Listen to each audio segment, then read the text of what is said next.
الفاتحة إلى روح سيدنا وحبيبنا وشفيعنا رسول الله سيدنا محمد ابن عبد الله صلى الله عليه وعلى آله وأصحابه وأزواجه وذريته أن الله يعني درجات في الجنة وينفعنا بأسرارهم وأنوارهم وعلومهم ونفحاتهم وبركاتهم في الدين والدنيا والآخرة اجعلنا من حزبهم يرزقنا محبتهم ويتوفنا على ملتهم ويحشرنا في زمرتهم بالعافية والسلامة لهم الفاتحة.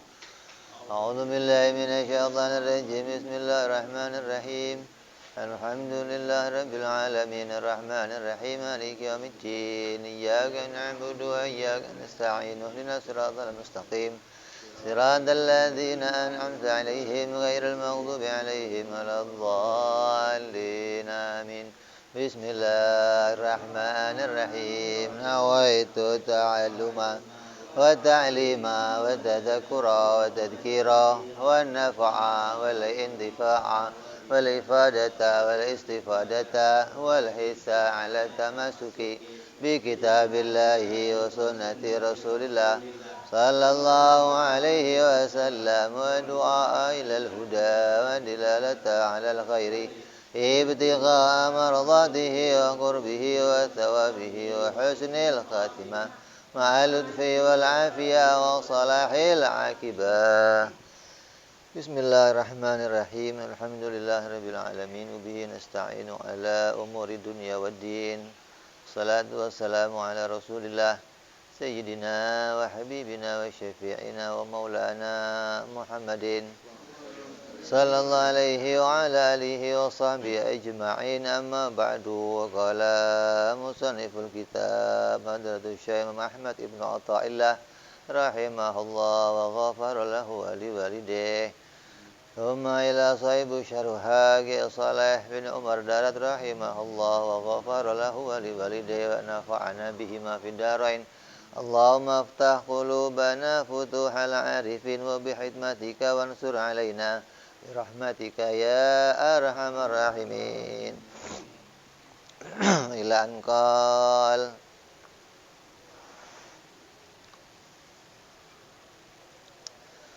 sampai pada hikmah yang kelima. Lanjutkan hikmah yang lalu. Ijtihaduka fima dhumina laka wa taksiruka fima tuliba minka dalilun ala intimasil basirati minka.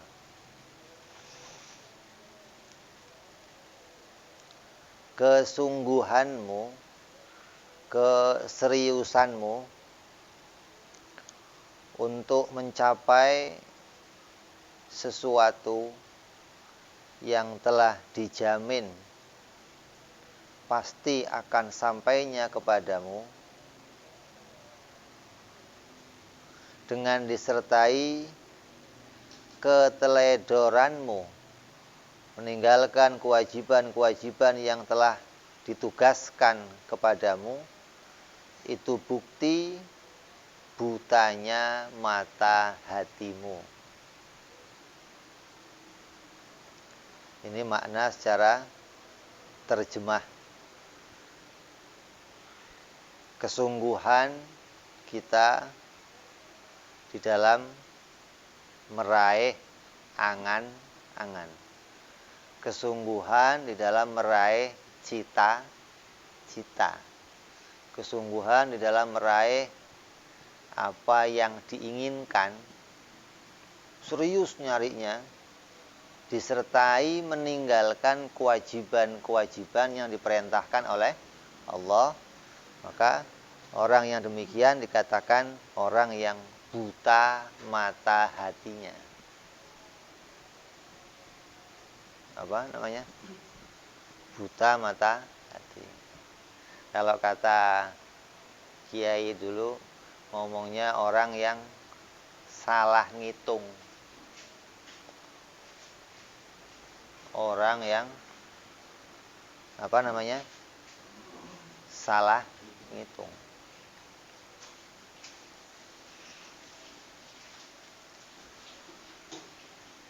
Kenapa kok disebut salah ngitung?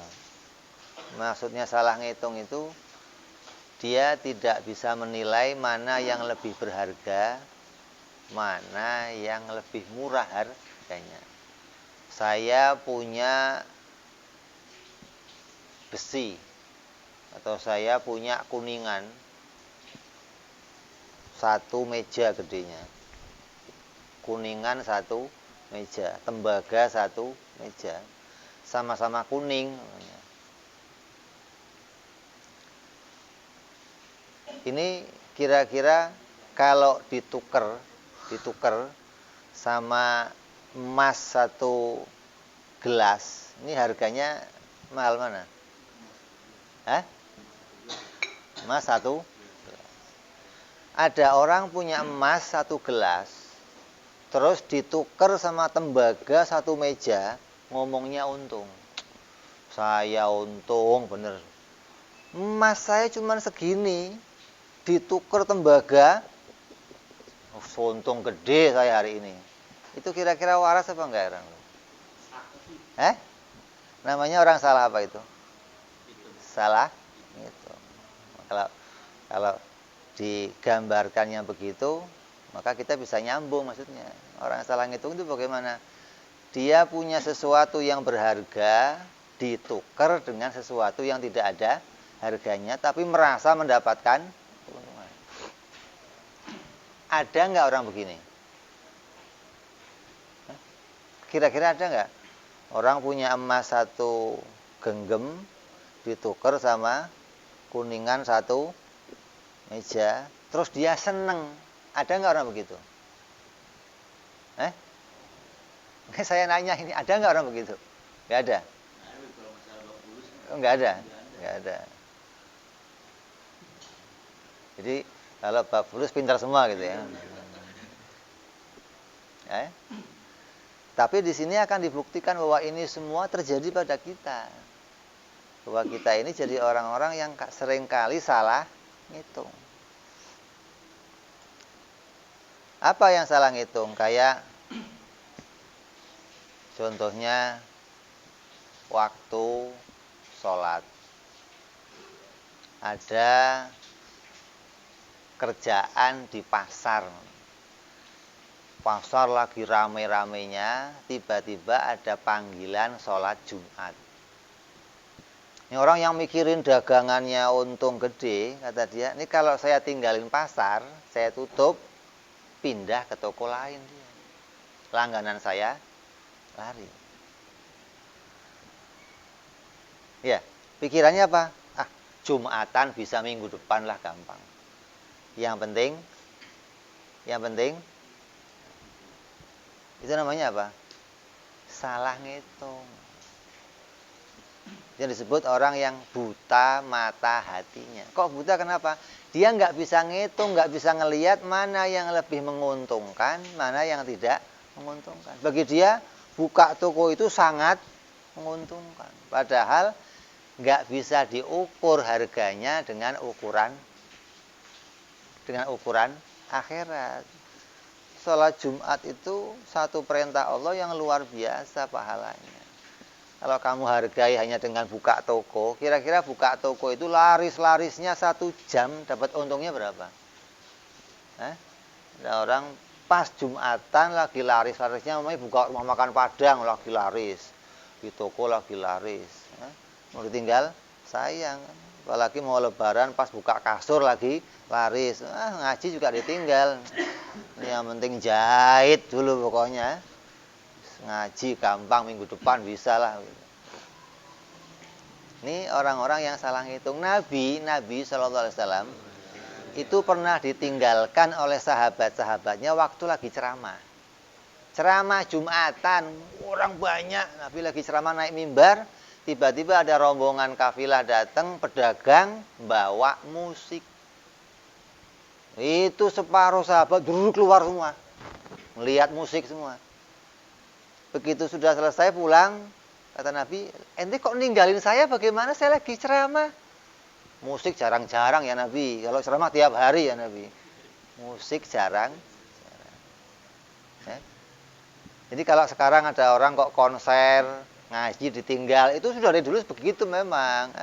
Ada final bola, ngaji ditinggal. Sini memang umumnya begitu sudah. Kenapa sih ngaji jarang apa? Final bola jarang. Kalau ngaji tiap hari. Ini kalau di sini disebut namanya orang yang salah ngitung. Ente senang disebut orang yang salah ngitung apa buta mata hati? Disebut serem sebutannya ini. Orang yang buta mata hatinya. Sudah diomong arih nafsaka. Santai saja, urusan dunia itu santai aja, nggak usah ngotot-ngotot. Arih nafsaka minat tadabbur. Ini kok malah ngotot-ngotot sampai ninggalin kewajiban. Oh, ini sudah orang-orang yang buta mata hati. Rajin mencari rezeki tapi teledor dalam urusan ibadah menunjukkan buta mata hati kalian. Allah Subhanahu wa taala menjamin rezeki untuk tiap-tiap hambanya. Allah berfirman dalam Al-Qur'an, wa ka'ayyim min dabatin la tahmilu rizqaha Allahu yarzuquha wa iyyakum. Dan berapa banyak itu maknanya semuanya begitu. Bukan ada beberapa, bukan maksudnya semuanya binatang tidak ada yang dapat mengurus rezekinya sendiri. Tidak ada satu makhluk yang dapat mengurus rezekinya sendiri. Kecuali Allah lah yang mengurusnya, rezeki untuk mereka dan untuk kamu, kata Allah Subhanahu wa taala. Artinya jangan sampai kita menganggap bahwa kita ini sibuk kesono kemari ngurus diri kita sendiri. Kalau saya nggak nyari ya gimana? Yang mau ngempanin saya siapa? Yang ngurusin saya siapa? Ini omongan orang-orang yang buta mata. Dari kecil, dari sebelum lahir diurus sama Allah, terus ngilang-ngilangin Allah. Dianggap yang ngurus saya.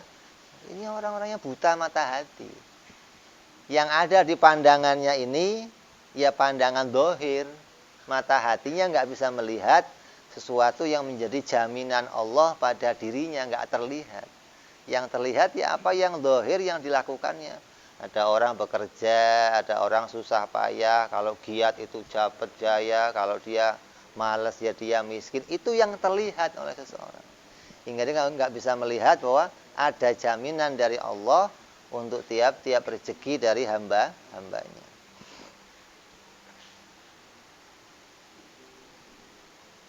Ini satu ayat Allah mengingatkan kita bahwa Allah menjamin rezekinya untuk mereka semua dan untuk kita.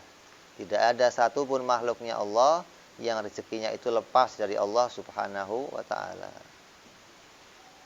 Jadi kalau ada orang kok ngotot ngurusin rezeki sampai ninggalin urusan agama, ini bagian dari orang-orang yang salah ngitung. Dan juga ayat yang telah disebutkan sebelumnya, di dalam hikmah yang sebelumnya telah disebutkan, Allah berfirman, "Wa ma khalaqtul jinna wal insa illa liya'budun." Dan aku tidak menciptakan jin dan manusia. Itu tujuan jin dan manusia itu hanyalah untuk beribadah kepada Allah Subhanahu wa ta'ala. Artinya Allah menciptakan jin dan manusia menjadi hamba-hambanya Allah. Kita ini bisa punya tujuan dalam hidup kita menjadi hamba Allah. Dalam ayat yang lain Allah berfirman, "Walladzina jahadu fina lanahdiyannahum subulana." Dan orang-orang yang bersungguh-sungguh beribadah kepadaku, kata Allah, maka sungguh aku akan menunjukkan kepada kalian jalan menuju kepada aku. Jadi kalau kita kok sibuk ngurusin perintahnya Allah, nanti Allah yang ngurus rezeki kita. Allah yang akan ngatur bagaimana urusan rezeki kita. Dalam ayat yang lain Allah berfirman, wa anna laisa lil insani illa ma sa'a. Sungguhnya tidak ada satupun yang dimiliki manusia itu kecuali pahala dari apa yang dikerjakannya. Artinya kita ini nggak punya hasil lain kecuali yang akan ditulis hasil kita itu hanyalah pahala. Kalau kamu kok ngotot sono kemari, kamu merasa punya ini, kamu catat semuanya ini, kamu catat. Itu yang dicatat oleh Allah, yang dicatat oleh malaikat itu hanya amal kita. Jadi kalau kita kok di dunia punya banyak catatan, tapi nggak punya amal, maka di akhirat nggak ada catatan kita, nggak ada.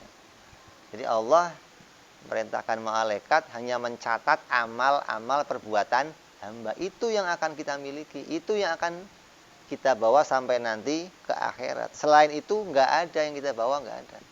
Apa yang kamu miliki, apa yang kamu cari, apa yang kamu perjuangkan, semua di dunia nggak ada satupun yang dibawa kecuali yang telah menjadi amal.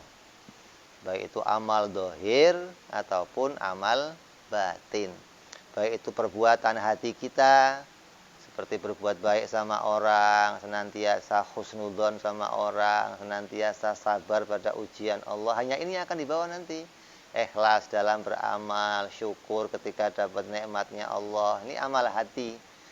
Begitupun amal badan, ya ibadah, ya zikir kepada Allah, taat kepada orang tua. Ini bagian dari amal-amal zahir. Yang amal itulah yang akan nanti dibawa, yang akan kita bawa, yang akan dicatat oleh malaikat sampai ke akhirat. Jadi apa yang kita sibuk kerjakan ke sono kemari ini enggak ada catatannya, enggak. Oh, si fulan telah berkorban untuk mendapat rezeki, berantem sama si anu, enggak ada tulisannya, enggak ada. Yang ditulis dosa mukul orang, itu doang, enggak ada urusan apa, enggak ada. Jadi enggak ada. Jangan berjuang sampai demikian hingga menganggap bahwa segalanya rezeki itu hanya kita yang memperjuangkannya. Jangan. Ini orang-orang yang salah ngitung, ini orang yang keliru jalan. Alhasil, kata Imam Kiai Saleh, barang siapa yang disibukkan pada suatu hal yang telah ditanggung oleh Allah, Allah sudah menanggung dia, sesuatu yang dijamin oleh Allah, tapi dia meninggalkan perkara yang diperintahkan oleh Allah, maka orang itu adalah orang yang sangat bodoh. Dan sungguh ia telah benar-benar melupakan Allah Subhanahu wa ta'ala. Bukankah kita ini diberikan segala macam oleh Allah Subhanahu wa ta'ala, dijamin oleh Allah segala macam, tapi Allah tidak menuntut apa-apa kepada kita kecuali satu perkara. Padahal yang diberikan Allah begitu banyak, enggak terhitung. Nikmatullah la tuhsuha. Nikmat Allah itu kalau mau dihitung ya enggak terhingga. Tapi yang dituntut Allah pada kita hanya satu, yaitu ibadah kepada Allah. Allah enggak nuntut yang lainnya, enggak nuntut bagaimana kita sukses, enggak nuntut kita punya gelar, enggak nuntut kita itu jadi punya jabatan, enggak nuntut kita punya uang, enggak ada, enggak. Tuntutannya hanya ibadah. Kamu enggak punya uang, ibadah. Enggak punya rumah ngontrak, ya ibadah. Kamu sendirian, ya ibadah. Itu yang dituntut Allah, hanya itu. Enggak ada tuntutan kamu akan sukses jadi apa, nanti tertulis bupati, gubernur. Enggak ada. Gambarannya di akhirat itu nanti seperti apa? Seperti orang pergi haji. Pergi haji itu pakaiannya sama enggak? Terus begitu mau haji, mau presiden ya pakaiannya itu, mau tukang becak, ya pakaiannya itu, mau petani pakaiannya itu. Hingga di akhirat nggak terlihat lagi. Hingga yang terlihat itu nanti yang membedakan kita hanya amal-amal ibadah yang kita perbuat. Kalau amalnya baik, dapat kemuliaan. Kalau amalnya nggak baik, dapat kehinaan. Dalam Quran yang lalu setelah disebutkan, asa antakuna huwa asa antakrahu syai'an wa huwa khairul lakum wa asa an tuhibbu syai'an wa huwa syarrul lakum. bisa jadi kamu membenci sesuatu, padahal sesuatu itu akan jadi baiknya untuk kamu. Dan bisa jadi kamu menyukai sesuatu, padahal sesuatu itu menjadi amat buruk pada kamu. Kita ini begini, ilmunya sedikit maksudnya. Ilmunya sedikit, nggak ngerti apa yang saya senangi itu baik atau enggak. Pokoknya yang penting senang. Jadi orang yang demikian ini sikapnya kayak siapa? Anak kecil. Anak kecil itu kalau senang sesuatu nggak ngerti ini baik atau buruk. Anak kecil pingin permen, dikasih tahu ini nanti giginya sakit, ya nggak ngerti, pokoknya pengen permen. Anak kecil pengen es krim, dikasih tahu nanti giginya sakit, dia nggak tahu, pokoknya pingin es krim. Jadi kadang kita pingin sesuatu tapi nggak mikir dulu ini sesuatu ini baik nggak untuk saya. Maka ketika sikap kita demikian, maka kita seringkali mendapatkan sesuatu yang kita sukai, malah ujungnya membawa kepada celaka, ujungnya membawa kepada sengsara. Kamu punya cita-cita, kalau punya duit, pingin beliin anak kamu motor. Baik apa jelek ini? Baik. Motor. Kasih hadiah untuk anak. Tapi kamu nggak tahu ini akan jadi baiknya atau buruknya. Begitu kamu kasih motor, bebas dia liar, sono kemari ngangeng, celah ikut ngebut, sono ikut tabrak. Game, begitu udah game, kenapa dulu saya beliin motor? Awalnya nggak menyangka begitu, awalnya menyangka akan jadi baik nanti. Dianggap apa yang kita kejar, apa yang kita cita-citakan, kita anggap itu akan bawa pada kebaikan. Nggak mesti begitu, enggak.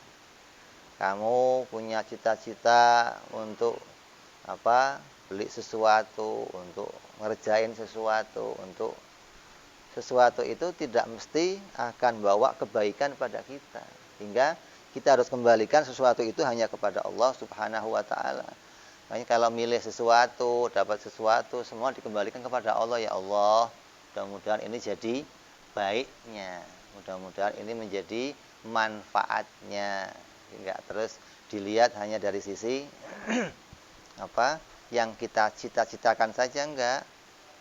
Ini bentuk peringatan dari Imam Ahmad bahwa kesungguhanmu mencari dunia, padahal dunia sudah dijamin untukmu, dan yang kamu sibukkan itu mencari dunia itu dengan meninggalkan akhirat, maka itu adalah bagian dari butanya mata hati. Jadi harusnya bagaimana? Ya kalau mau cari dunia ya cari, tapi jangan sampai ninggalin akhirat. Kenapa? Karena nilai akhirat lebih tinggi daripada nilai dunia. Wal akhiratu khairun laka minal ula. Akhirat itu lebih baik dari dunia. Jadi kamu jangan salah ngitung gitu loh. Kalau mau hitung-hitungan ya harus mendahulukan hitungan akhirat, pasti lebih banyak untungnya. Terus jangan pernah nyesel gitu loh. Hitung-hitungan akhirat terus nyesel, kayak kemarin kita omong ngaji, begitu ngaji motornya hilang. Coba saya nggak ngaji. Kok ngaji nyesel, kan berat ini. Gara-gara saya ngaji motor hilang. Itu nilainya motor sama pahalanya ngaji nanti. Oh, pahala ngaji nggak kelihatan, Beb. Ini motor kan keringet dapatnya, Beb. Oh, ini dianggap itu hasil dirinya hingga selalu begitu. Ada orang ibadah tapi nyesel, coba saya nggak ibadah. Ini dia nggak ngerti nilainya, nggak ngerti. Nah, yang nilai ibadah itu di dunia nggak kelihatan. Yang namanya real, kamu ngumpulin real, dipakai ke Indomaret bisa nggak? Walaupun kamu punya banyak real, nggak laku, nggak. Jadi, pahala atau amal di dunia ini yang kita kerjakan sekarang ini ya belum nampak apa-apanya, belum nampak. Jangan dianggap yang nggak ada nilainya itu nggak bernilai gitu. Sama kayak real, di sini nggak bernilai. Coba kamu umroh ke sono. Mekah. Kamu belanja apa saja ya enak bawa real. Di sini nggak laku. Lah amal akhirat itu begitu. Ketika masih di dunia nggak ada harganya, nggak ada. Kamu tuker nggak ada yang mau. Nabi bersabda, siapa yang mengucapkan la ilaha illallah itu mendapatkan pahala seperti memiliki langit dan bumi. Mengucapkan satu kalimat la ilaha illallah. Itu kalau kamu kok sehari ngucapin 10 kali namanya. Terus kamu ke tukang TV Pak Haji namanya. Pak Haji, alhamdulillah tadi pagi saya udah baca la ilaha illallah 10 kali. Ini kata Nabi begini. Pak Haji percaya enggak? Oh, percaya. Ini tolong saya tuker satu bacaan saya dengan satu TV. Wah, ya enggak bisa, Mas. Cari tempat lain aja kalau begitu. Udah yang 10 Pak Haji buat bagi semua dah, TV satu. Enggak, 100 juga enggak gitu.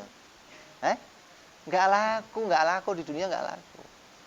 Tapi kalau ketika Pak Haji itu nanti mati, inget tawaran kamu mau nuker TV, oh nyesel dia. Coba dulu saya tuker TV-nya. Saya sudah tahu harganya di sana, gitu loh. Waktu dia mati baru dia ingat, ya Allah dulu coba ya. TV saya satu saya tuker 10 bacaan itu, ya Allah punya macam-macam di sini saya. Ini gara-gara sesuatu yang kita amalkan di dunia yang nggak ada nilainya itu dianggap betul-betul nggak bernilai. Ini orang yang salah ngitung itu begitu. Buta mata hati, nggak bisa melihat ini itu punya nilai walaupun sekarang belum ada nilainya. Kapan nilainya? Ya nanti kalau kamu mati. Kamu dari sini bawa rupiah terus pergi ke Mekah, nggak laku di sana nggak. Pak beli kurma, real. Hamsa real. Nggak bawa Pak, ya nggak usah tuker sana cari. Kan repot akhirnya. Dianggap ini berharga, mau dibawa ke sana di sana nggak ada harganya. Ini orang-orang yang dianggap salah ngitung. Jadi kita jangan sampai sibuk ngurusin dunia sampai meninggalkan kewajiban kita ibadah kepada Allah. Sebagaimana kita disebutkan bahwa tujuannya kita hidup ini hanya untuk ibadah kepada Allah. Seperti HP, tujuannya HP dibikin ya untuk komunikasi. Walaupun untuk yang lain bisa, tetap komunikasi itu paling utama. Buktinya mana? Ketika ada panggilan masuk, kita lagi main apa saja pasti berhenti. Yang akan muncul mesti panggilan masuk. Menunjukkan bahwa HP itu diciptakan memang untuk komunikasi, bukan untuk main-main, bukan. Nah, kita begitu diciptakan untuk ibadah. Walaupun bisa yang lain-lain, tapi ketika ada panggilan Allah datang, ya yang lain kita tinggalkan. Kita dulukan panggilannya Allah Subhanahu wa taala. Terus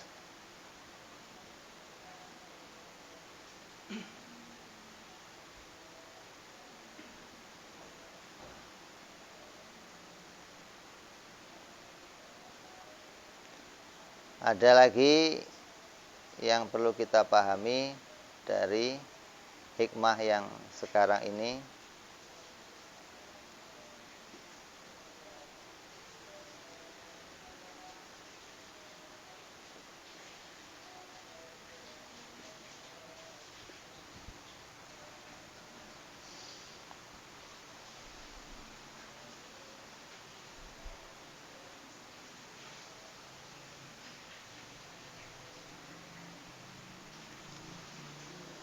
Ada 4 jaminan dari Allah. Ketika kamu itu mulai pusing urusan dunia, terus mulai mau miring-miring jalannya, mulai mau nabrak-nabrak namanya, mata mulai gelap. Orang kalau sudah lapar kan kabur matanya. Nggak kelihatan, ini nggak tahu saya ini kayak makannya belum. Ini ketika mulai demikian pandangannya, maka ingatlah 4 jaminan Allah. Kalau kamu ingat 4 ini, maka kamu akan Ya rada tenang lah, mata melek lagi gitu, kelihatan terang lagi. Yang tadinya rada remeng-remeng jadi jelas. Apa 4 jaminan itu? Yang pertama, kita ingat bahwa semua hamba itu akan diberi rezeki oleh Allah. Semua hamba. Bagaimana kok enggak lah, yang bikin kita kan Allah. Kita nggak bisa cari rezeki sendiri. Artinya kita nggak bisa dapat sesuatu yang mau kita cari sendiri, nggak bisa. Allah yang akan mendatangkan rezeki untuk hambanya. Nabi Musa alaihissalam, Nabi pernah bertanya pada Allah. Nabi Musa itu Nabi yang paling banyak bertanya ini. Apalagi dia kalimullah, orang yang bisa bicara sama Allah, maka sering kali bikin pertanyaan-pertanyaan. Di antara pertanyaannya, ya Allah,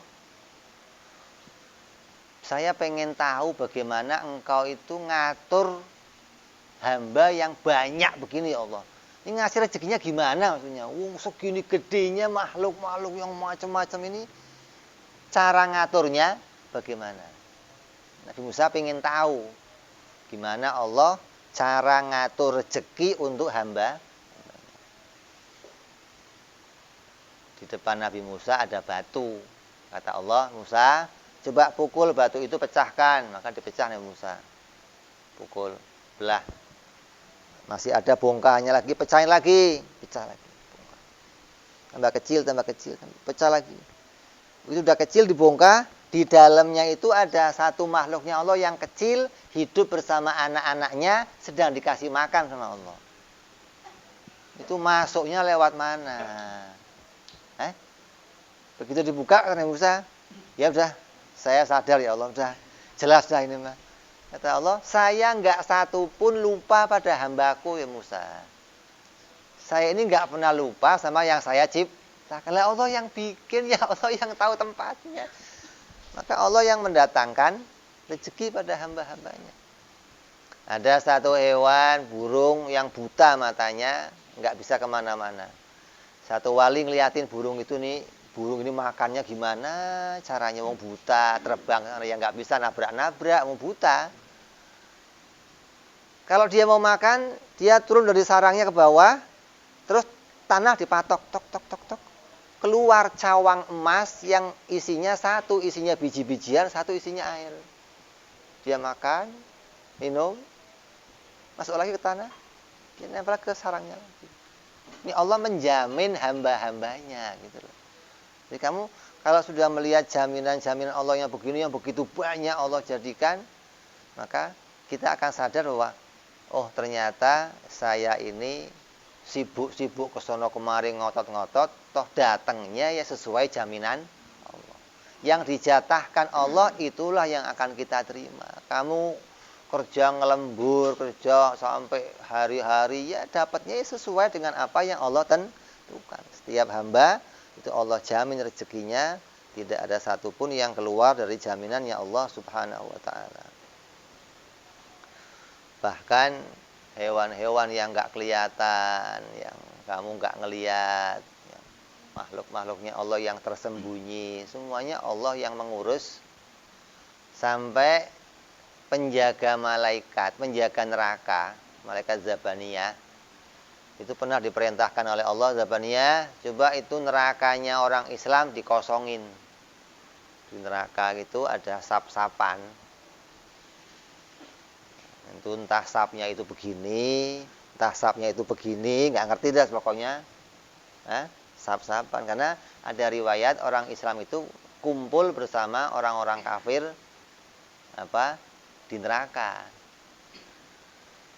Kalau orang Islam kumpul sama orang kafir di neraka, terus orang kafirnya itu iseng, orang kafirnya itu itu jahil.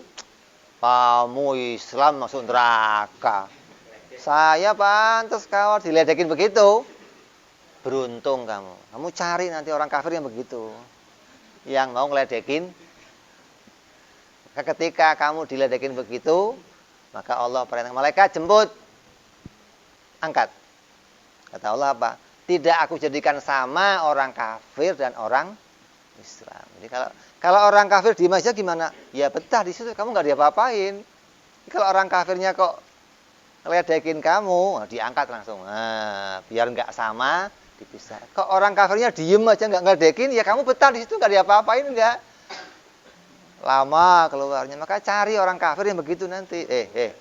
Bawa Islam tuh.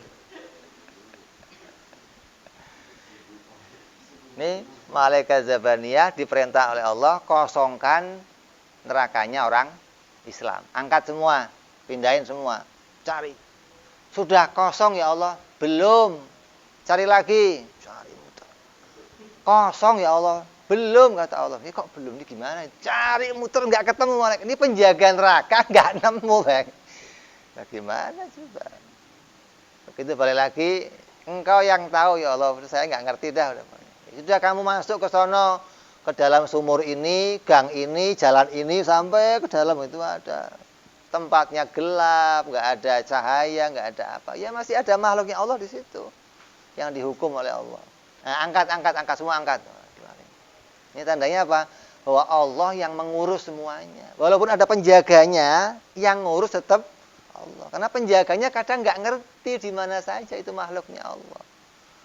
Kayak apa? Di dunia Allah jadikan perawat atau orang yang jadi pelindung untuk manusia-manusia yang kayak pemerintah. Pemerintah ini kan tugasnya ngurus rakyat, mensejahterakan rakyat. Apa yang jadi hasilnya negara dipakai untuk rakyat. Tapi pemerintah nggak ngerti mana rakyat yang butuh, mana yang nggak butuh. Kadang yang dikasih, yang nggak butuh dikasih, yang butuh. Ya, kenapa? Kadang nggak kelihatan oleh mereka. Jadi makanya jangan mengandalkan jaminan dari selain Allah Subhanahu Wa Taala. Kenapa? Karena kadang mereka nggak lihat kita. Yang lihat kita hanya Allah Subhanahu Wa Taala, dan pasti Allah memberikan rezeki kepada tiap hamba. Ini jaminan yang pertama. Yang kita harus yakin bahwa Allah itulah yang memberi rezeki kepada tiap hambanya. Enggak ada selain Allah, enggak ada. Selain Allah itu makhluk. Selain Allah itu lemah. Selain Allah itu iftikor. Yang istighna hanya Allah Subhanahu wa Ta'ala. Yang kedua, kalau Allah sudah menjamin memberikan rezeki kepada hambanya, yang kedua apa?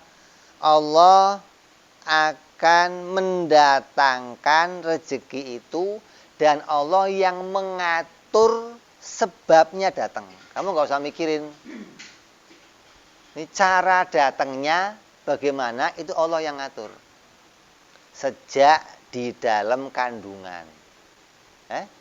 Udah dijadikan darah haid sebagai makanan kita.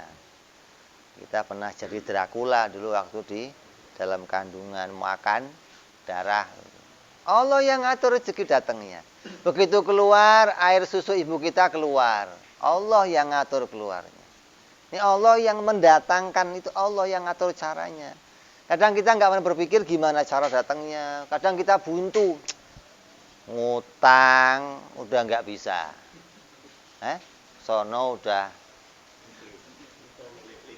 udah blacklist, sono mau maling berat. Nah, ini bangsa Urun digebukin.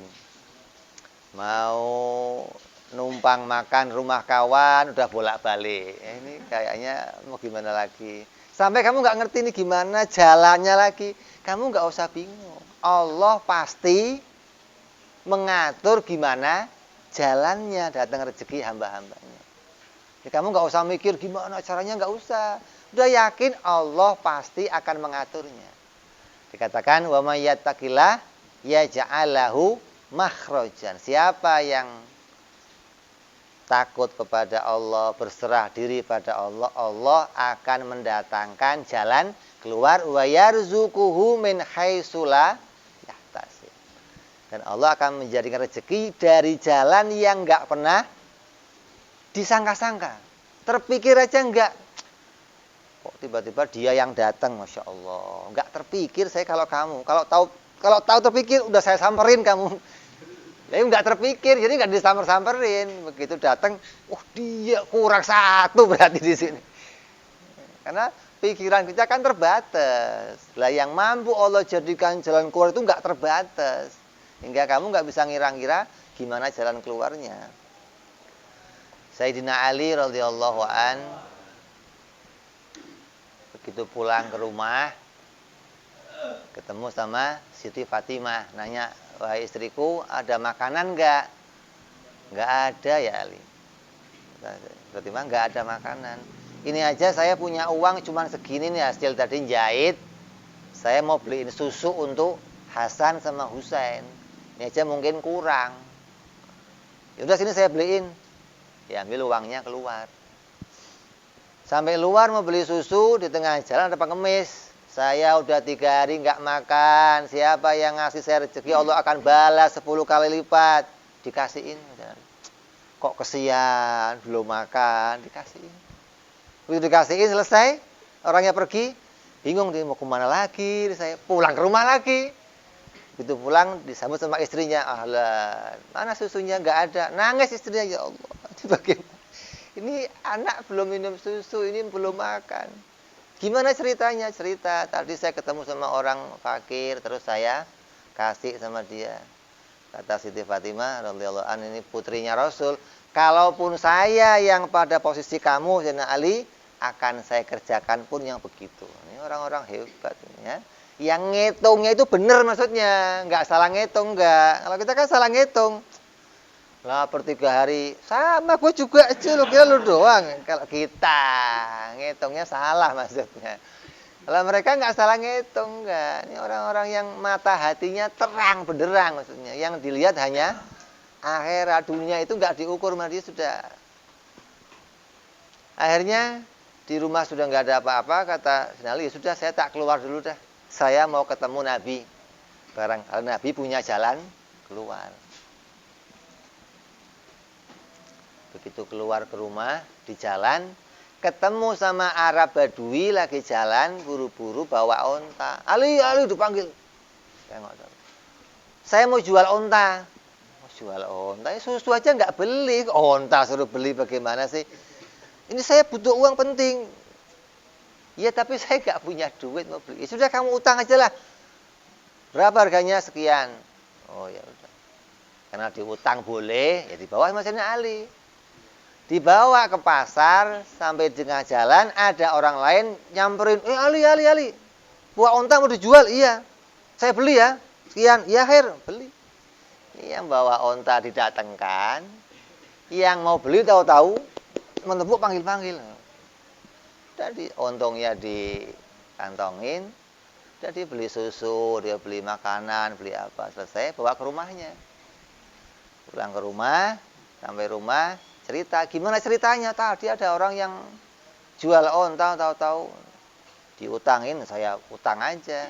Nggak lama ada yang beli, langsung dibayar cash, sudah saya dapat untung," kata dia. Selesai rumahnya diurusin, maka Sayyidina Ali kembali meneruskan pengen ketemu sama Nabi sallallahu alaihi wasallam. Sampai ketemu Nabi, masih jalan dari jauh, Nabi udah ketawa. "Oh, ini orangnya ini." Sayyidina Ali ini belum ngomong udah ketawa aja. Ini ngomong apa ini? Begitu duduk, kata Nabi apa? "Kamu yang cerita apa saya yang cerita?" "Engkau aja ya Rasulullah."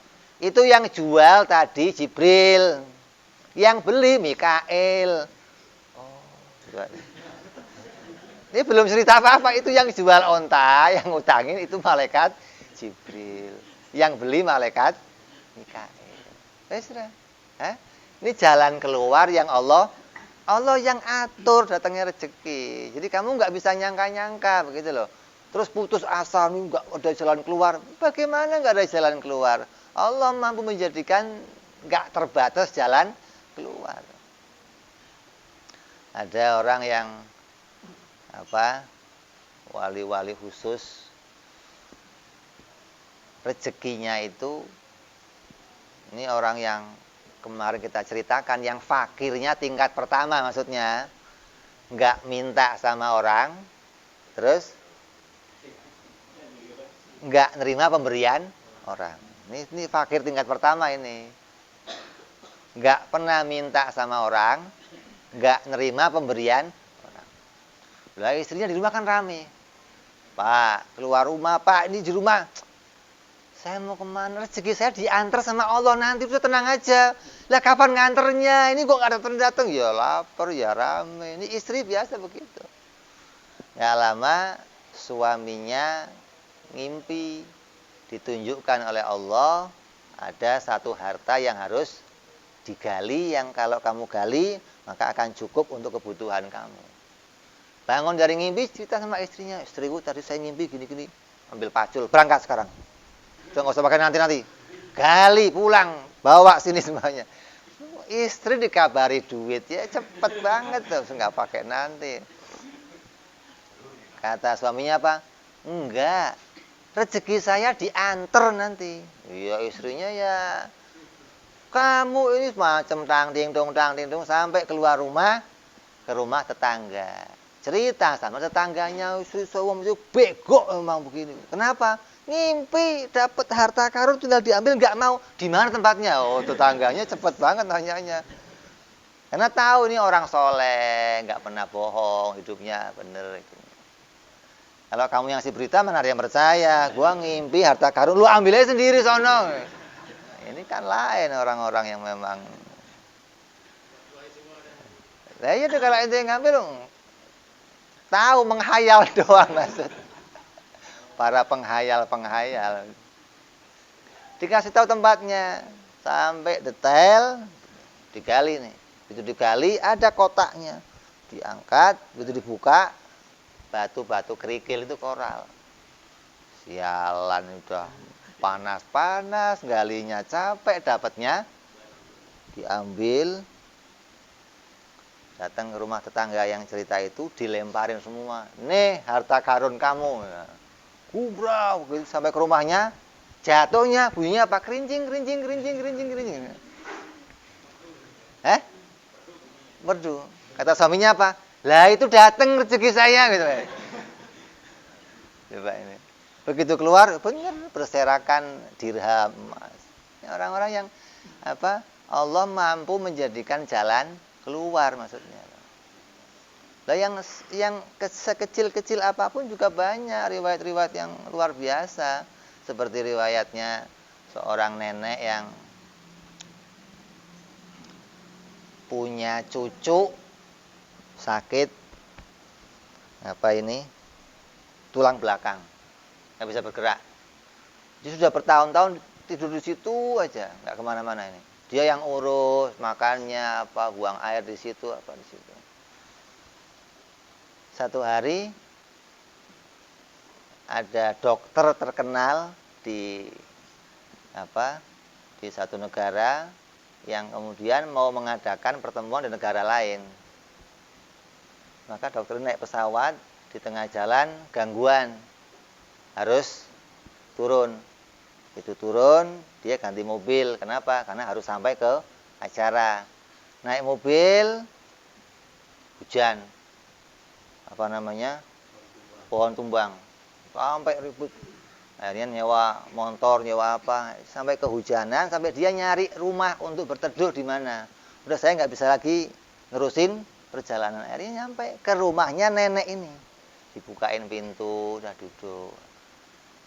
Dia ngadem karena hujan, maka dia berteduh di situ. Sampai dilihat ada anak berbaring di situ. Kata si dokter ini, "Nek, ini siapa? Ini cucu saya, sudah bertahun-tahun di situ sakit tulang belakang. Kok nggak diobatin?" Nah, boro-boro berobat. Mau makan sehari-hari aja saya. Terus, tapi saya minta sama Allah, tiap hari saya minta. Ya Allah, kapan waktunya anak saya ini bisa berobat sama dokter yang disebut itu. Saya nggak punya ongkos untuk ngobatin, tapi Allah punya cara untuk mendatangkan dokter itu. Begitu dengar doanya si nenek tiap hari nyebut nama dokter ini, spontan dia nangis. Ternyata yang datengin saya kemari adalah Allah Subhanahu wa taala. Pesawat gangguan, turun, mobil tumbang, sampai datang Allah yang mengatur coba. Jadi kamu nggak usah ikut pusing bagaimana caranya Allah ngatur rezeki. Kadang asam di mana? Di gunung.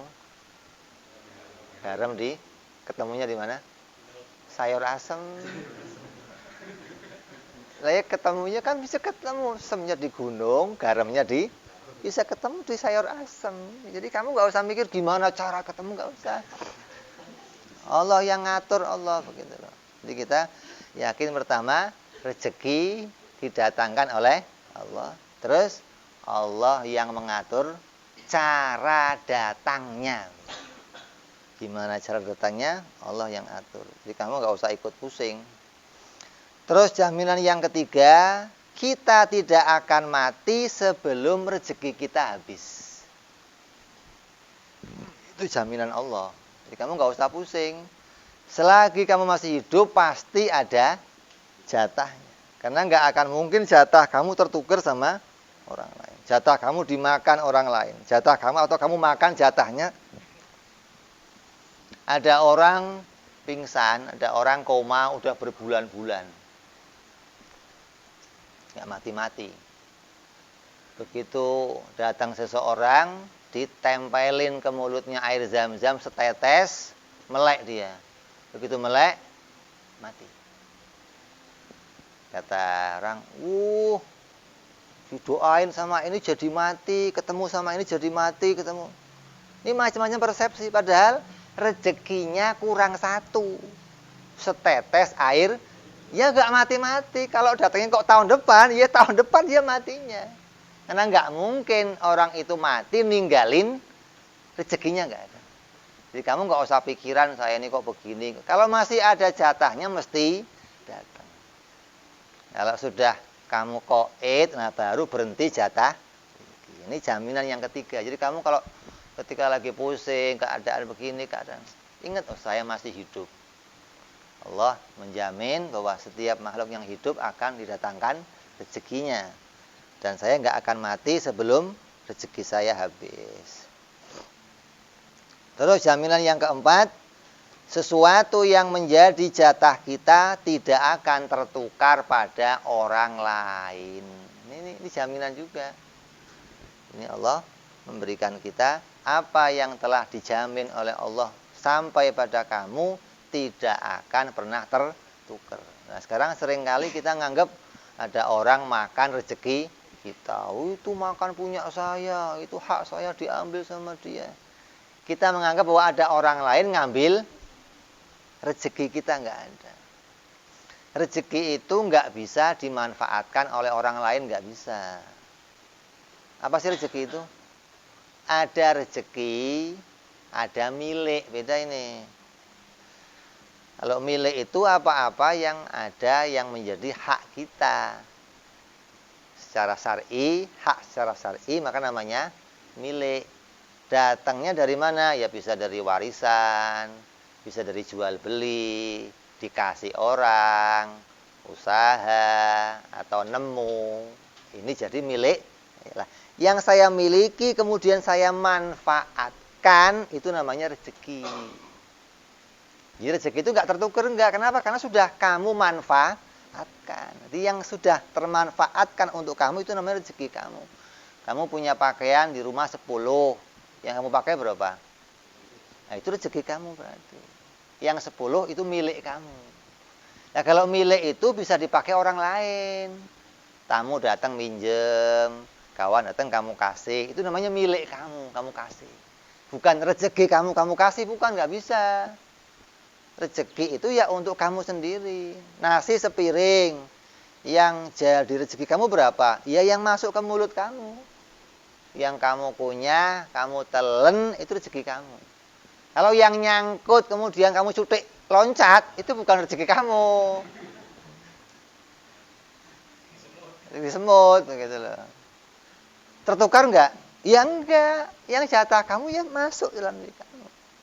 Kalau yang sampai dimakan orang lain, memang itu jatahnya orang lain. Jadi ketika kita yakin pada 4 jaminan ini, maka hati kita akan tenang, akan tahu bahwa segala sesuatu itu telah dituliskan oleh Allah dan diatur oleh Allah. Lah, kalau 4 ini kita pegang, terus yang mau kita sibukkan apalagi. Kalau bukan hanya ngurusin perintahnya Allah Subhanahu wa taala. Kalau waktunya sehat ya bersyukur. Waktunya taat ada panggilan ya ibadah. Ketika kok berbuat maksiat ya bertobat. Ini jawabannya cuma itu doang. Sibuk ngurusin aturannya Allah. Nggak usah panjang-panjang angan-angan ngurusin yang lain-lain, nggak usah. Ketika dapat nikmat, syukur. Dapat musibah, sabar. Ketika waktunya senggang, banyak dihabiskan untuk zikir kepada Allah. Kok dijadikan lalai, maksiat, taubat kepada Allah. Sudah itu bolak-balik begitu hidup kita. Hingga nggak disibukkan oleh perkara-perkara yang lain yang keluar dari aturan agama. Angan-angannya ke sono kemari. Ini 4 jaminan inilah yang harus kita ingat hingga kita kembali kepada hikmah yang disampaikan oleh Imam Ahmad Ibnu Athaillah bahwa sungguh-sungguhnya diri kamu, keseriusan kamu mencari sesuatu yang telah dijamin oleh Allah sampai kamu meninggalkan ibadah, teledor dalam ibadah, maka sungguh itu adalah kebutaan hatimu. Sudah dijamin 4 ini masih kurang lagi. Allah yang jamin. Apalagi? Terus datangnya rezeki yang ngatur Allah. Terus gak akan mati sebelum habis. Terus tidak akan ini kurang lengkap apa coba? Jadi yang jadi jatah kamu mesti sampainya mesti nggak akan ke yang lain, nggak akan. Nah, adapun sedikit, adapun banyak, ini urusan masing-masing. Kenapa kok Allah baginya nggak rata? Allah nggak adil? Loh, kok nggak adil? Oh, yang namanya adil baginya harus rata gitu. Kalau ada orang kaya datang kemari, terus orang kaya itu bagi-bagi panggil orang kampung semuanya, kasih. Satu dikasih 1 juta, satu lagi dikasih 100.000, satu lagi dikasih 10.000, satu dikasih. Itu orang kaya itu adil apa enggak? Adil enggak? Dia bagi-bagi rezeki, tapi dengan jumlah yang berbeda. Adil enggak itu? Kata orang kampung, Pak, yang rata dong, masa si anu juta saya? Protes. Lah kata orang kayanya, lah kamu itu kok protes itu, lah kamu kerja apa? Wong saya yang bagi-bagi harta saya, bagi mau saya, kamu nggak ikut ngapa? Lah kok kamu protes? Tinggal nerima. Kata para ulama apa? Kamu itu kalau dikasih sama orang kaya, umpama nih, sekarang orang yang paling kaya siapa? Di dunia siapa? Roma Irama, siapa? Siapa yang paling kaya?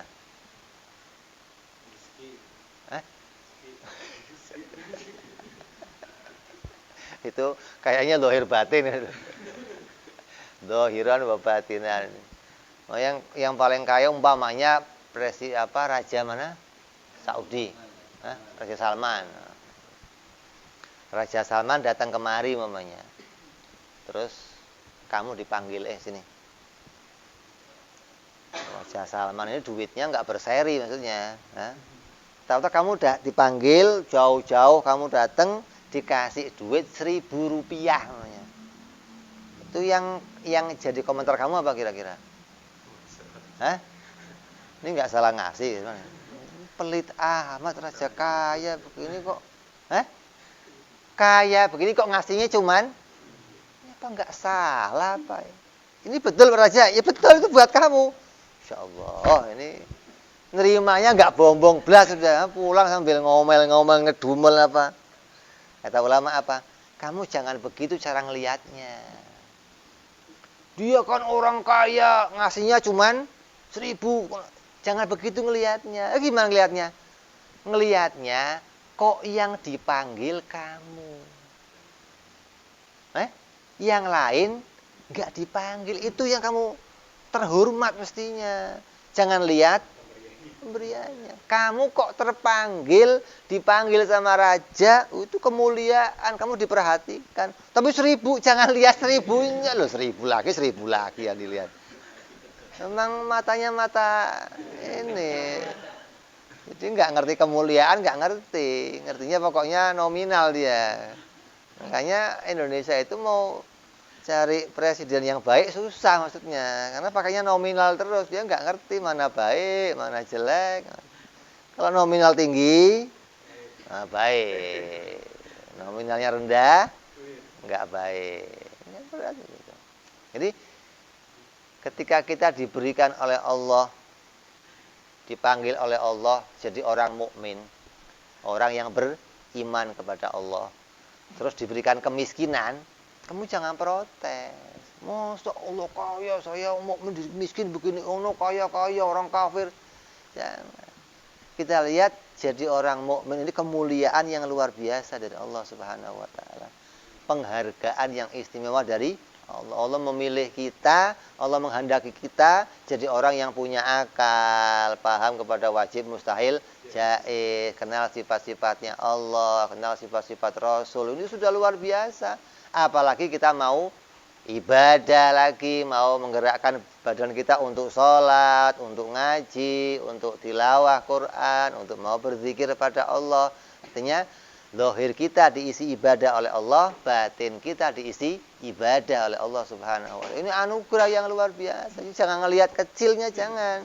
Tapi ngelihat kita yang dipilih, yang dipanggil oleh Allah untuk bisa mendapatkan kenikmatan dari Allah Subhanahu wa taala. Mudah-mudahan kita semuanya dijadikan oleh Allah Subhanahu wa taala menjadi orang-orang yang mudah mendapatkan rezeki, mudah mendapatkan ilmu, mudah mendapatkan hidayah, mudah mendapatkan ampunan dari Allah. Dan khususnya di bulan Ramadan ini, tiap-tiap malam itu Allah Subhanahu wa taala berkenan untuk membebaskan tiap-tiap orang tua kita di dalam neraka. Mudah-mudahan malam-malam ini Allah membebaskan orang tua kita, guru-guru kita, saudara kita dari catatan yang mana dia dijadikan oleh Allah ahli neraka.